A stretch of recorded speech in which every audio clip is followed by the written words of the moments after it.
Hello friends, welcome to Money Plus.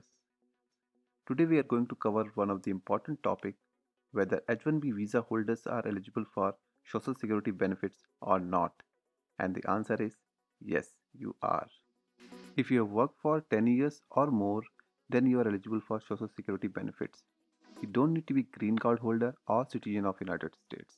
And this is true even if you are no longer resident of United States, as many of us might have decided to move to their own country for good.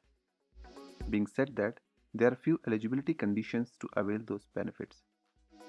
To qualify, you need at least 40 credits to receive retirement benefits. However, to be eligible for disability and survivor benefit, you might need less credits. The United States has bilateral social security agreement with 30 countries at the time of this recording, and most of them are European countries. I have added the link to the list of countries in description. Please refer if you want to see if your country is in that list or not. This agreement improves benefit protection for the workers who have decided their career between United States and any other countries. And this also eliminates dual social security coverage. If you are a citizen of one of these countries and residing in that country and have earned 40 credits, then you are eligible to avail these benefits once retirement age is attained. Now we know list of the countries and number of credits needed for these benefits, but how these credits are earned? Let's try to understand with an example.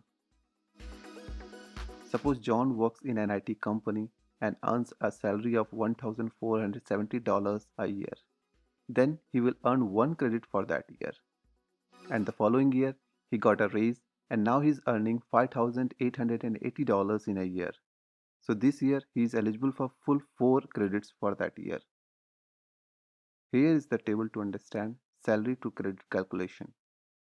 You will earn one credit of each $1,470 of income. That means you will have to earn at least $5,880 to earn full 4 credits per year. And that's the maximum for a year. You cannot earn more than 4 in a year even if you are making 100k or 200k. Now, as we know, we need 40 credits to avail retirement benefits. That means John has to work at least 10 years to become eligible and enjoy benefits once he attained his retirement age, which is 62. Hope you like this video. Please do comment for any question or clarification. We'll try to answer as much as we can. Thanks for watching.